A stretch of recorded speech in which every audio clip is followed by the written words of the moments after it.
All right, folks, today we're going to talk about the top 5 things that I hate about my 12 valve. Let's go.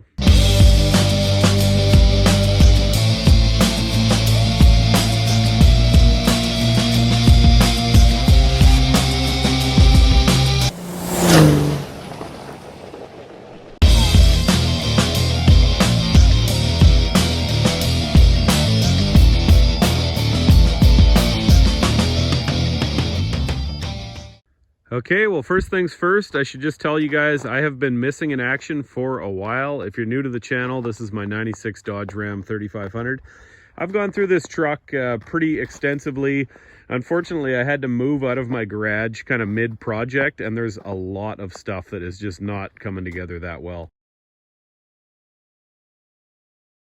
So first things first, I will say the thing that I really hate about this truck is the way it performs when it's cold. Now, as you can see, it's snowy out. These old diesels have a reputation for being hard to start. We've all seen those cold start videos. This one, I haven't tried to start it in super cold weather. I think right now it's about -3 Celsius, which is nothing. And it starts up fine. But what I'm talking about is when the truck isn't warmed up yet. Now, it could be the middle of the summer. When you first start it up, the first 5 or 10 minutes of driving it, it just feels like a completely different vehicle.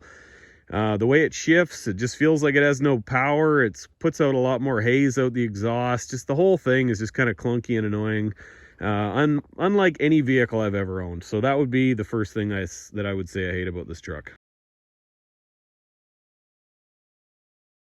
Now, as I mentioned, when it's cold, there's a lot more haze. I will say that haze in general is definitely one of the things that I hate about this vehicle as well. That could just be because of the injectors I have. They're 5x16.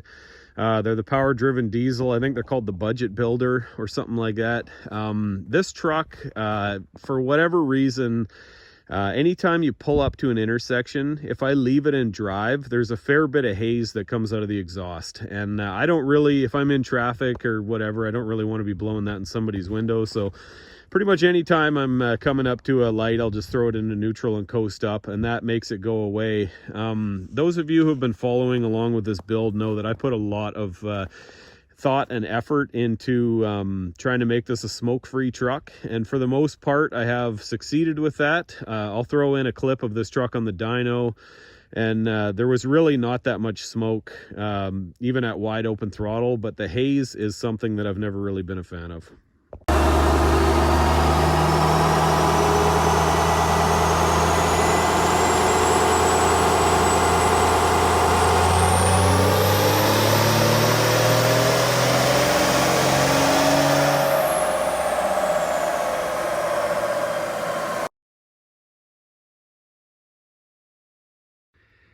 Next up is kind of related to the haze as well, and that is just that the truck stinks. You know, even when you're driving it, the truck does smell. I had really envisioned this being an awesome family vehicle. I specifically wanted a dually because I wanted to get a camper. We have not done that yet. However, my wife and daughter really don't even like driving in this thing that much, which is a shame because I have got a lot of money into it. I will say I don't mind it as much. I grew up riding 2-stroke dirt bikes and that, but it's definitely a stinky vehicle. Anytime I start it and it's warming up and people are walking by on a sidewalk, I always feel a little bit guilty because the truck just stinks. Next up, we're going to talk about a chronic problem with these old trucks. Some guys don't have issues with it, but the vast majority, I would say, do. And that is oil leaks. It's gotten better. I think that might be a little one kind of in the center there, just from driving up here. I have spent so much time and effort chasing down oil leaks in this truck. It's tough to even put it into words. You could probably argue that when I pulled this thing down to the bare frame, getting rid of oil leaks was probably one of my primary objectives. And I've been largely unsuccessful in it. I have changed every seal and gasket on this truck, some of them more than once, and it just keeps on leaking oil. When I first bought it, it leaked everything from everywhere. I have gone through the differentials and rebuilt the transmission and transfer case. those are finally dealt with. I had a very persistent leak out of the tranny dipstick tube, which I chased down for a long time. That was a really frustrating one to deal with. And then now it's down to kind of front crank seal on the engine, and possibly some other places. I don't even know. It's so hard to keep oil in these things, especially when you're filling it full of boost. That's one of the big draws of these old trucks, is that you can make a lot more power than they did when stock. I think this truck's stock was 160 at the crank, and I've dynoed it at I think it was 542 and 1310 torque. So, you know, probably around 4 to 5 times the power of stock. And, that does come with consequences. So I can't really blame the truck fully on that, but I will tell you, I've put a lot of effort into trying to have a leak-free truck, and I have failed over and over and over again. It's a tough one. All right, and that brings us to the last one, and that is that it is always something with this truck. The engines have a reputation for running forever, and I've had pretty good luck with that, I would say, but it's just always been some sort of issue with this truck. I have only put, I think, about 27,000 kilometers on this since 2019 when I bought it. So that's almost 4 years ago, is that right? I think so.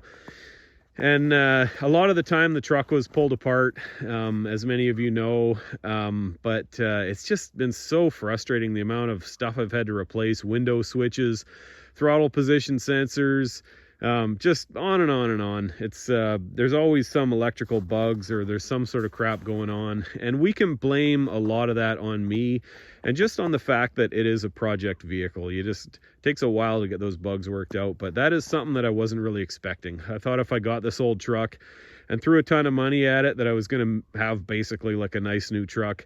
And I especially thought that when I pulled it down to a bare frame and went through pretty much everything. As I've said, it's not done by a long shot, but the amount of stuff I've just had to go over and over and over and keep screwing with to try and get right, that definitely gets frustrating, and it does get old.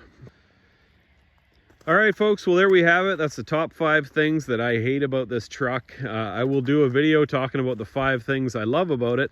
And let me tell you, I do love this truck. It was pretty big eye-opener getting into my first project. I really jumped in head over heels, spent way too much money. My expectations were unrealistic, but at the end of the day, do I love this truck? Yeah.